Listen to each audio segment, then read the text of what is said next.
Total শহরের ময়লাটা যেখানে ফেলা হয় সেটার উচ্চতা যদি চিন্তা করেন বা দেখেন তাহলে ন্যূনতম 5 তলার সমান হবে।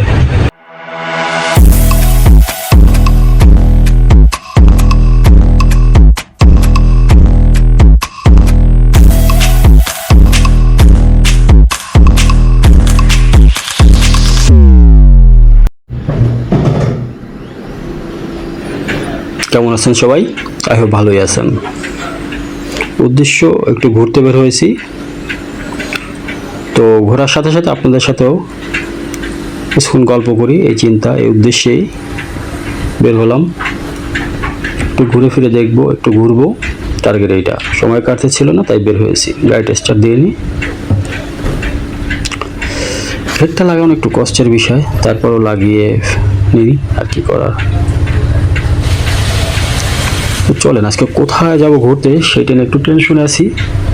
যাব কোথাও একটা জায়গায়, যেথায় মন চায় সেথায় একটু ঘুরে বেড়াবো আর আপনাদের সাথে একটু আড্ডা দিব। উদ্দেশ্য এটাই।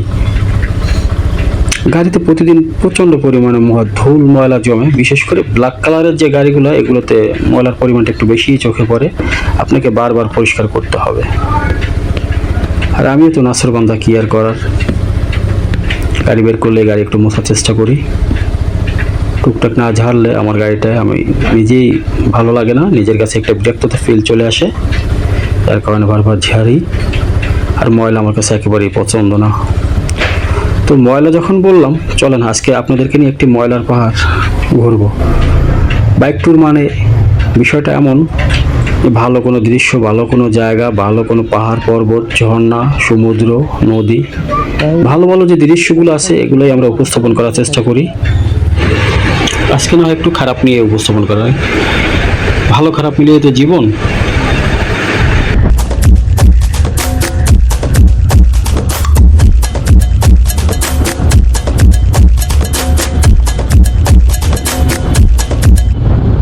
দেখে আপনারা সবাই আশ্চর্য হবেন যে এত পরিমাণ ময়লা কি করে হতে পারে এখানে। মানে এক কথা বলতে গেলে টোটাল শহরের ময়লাটা যেখানে ফেলা হয় সেটার উচ্চতা যদি চিন্তা করেন বা দেখেন তাহলে ন্যূনতম 5 তলার সমান হবে। মানে 5 তলা একটা বিল্ডিং এর সমান উচ্চতা হবে। আয়তনটা অনেক বড়। আমার চোখে একদিন কারা পড়েছিল, দেখে আমি আশ্চর্য হয়েছিলাম। সেই উদ্দেশ্যে আপনাদেরকেও দেখাবো। ময়লা বলতে গেলে আমরা যারা শহরে বাস করি তারা দৈনন্দিন কাজের যে আবর্জনাগুলো আছে এগুলো একটু প্যাক করে পলিথিন করে পেঁচিয়ে ডাস্টবিনে ফেলে দিয়ে আসি। যারা ময়লা পরিষ্কার করে তারা নিয়ে একটা নির্দিষ্ট স্থানে ফেলতে ফেলতে এমন অবস্থা হয়েছে যে 5 তলা সমপরিমাণ উঁচু হয়ে গেছে। পলিথিনের ব্যাপারটা এমন, শুনলাম 1 সেপ্টেম্বর থেকে সরকার পলিথিন সুপার শপ থেকে বাতিল করেছে। ওখানে কাগজের ঠোঙা ব্যবহার করার জন্য পরামর্শ দিয়েছে। আর 1 নভেম্বর থেকে টোটাল পলিথিন নিষিদ্ধ করছে। এর আগেও তো কয়েকবার এভাবে করেছিল। তবে আশা করি সরকার এই কাজে অবশ্যই সফলতা লাভ করবে। পলিথিন নিষিদ্ধ হলে কাগজের ঠোঙা বা পাটের ব্যবহার বেড়ে যাবে, পাটের ব্যাগগুলো বেশি চলবে। এখন পাট শিল্পটা বাংলাদেশের একসময় সুনাম অর্জন করেছিল, তো সেটা আবার হয়তো বা ফিরে পেতে পারে যদি আমরা একটু চেষ্টা করি বা আমাদের যদি মন মানসিকতা ওইভাবে তৈরি হয়। হয়তো বা আমাদের একটু সাময়িক কষ্ট হবে, কষ্ট হলেও আমাদের নেক্সট প্রজন্মের জন্য এটা একটা ভালো কাজ হতে পারে। আর একদিকে কৃষক যারা পাট চাষ করে তারাও লাভবান হবে।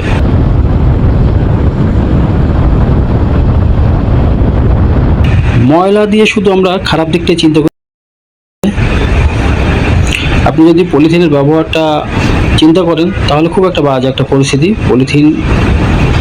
পলিথিন নর্মালি যদি আপনার মাটির নিচে থাকে তাহলে ওই পলিথিনটা ডিকম্পোজিট হয়ে মাটি হতে কমপক্ষে 300 থেকে 500 বছর সময় লাগে। তো ওখানে আমরা যে ধরনের গাছ লাগাই না কেন সেই গাছের একটা ভালো ফলন হবে না বা গাছ ভালো হবে না এবং পরিবেশ দূষণ হবে। আর এই পলিথিনের কারণে ড্রেন, নালা, নর্দমাগুলো আটকে গিয়ে পানির পথ বাধাগ্রস্ত করে, যার ফলে প্রায় সময় বৃষ্টি হলে দেখা যায় আমাদের শহরের এলাকায়, বিশেষ করে শহরের এলাকায় রাস্তাগুলো তলিয়ে যায় এবং পানি কমতে সময় লাগে। এর জন্য দোষারোপ আমরা নিজেরা।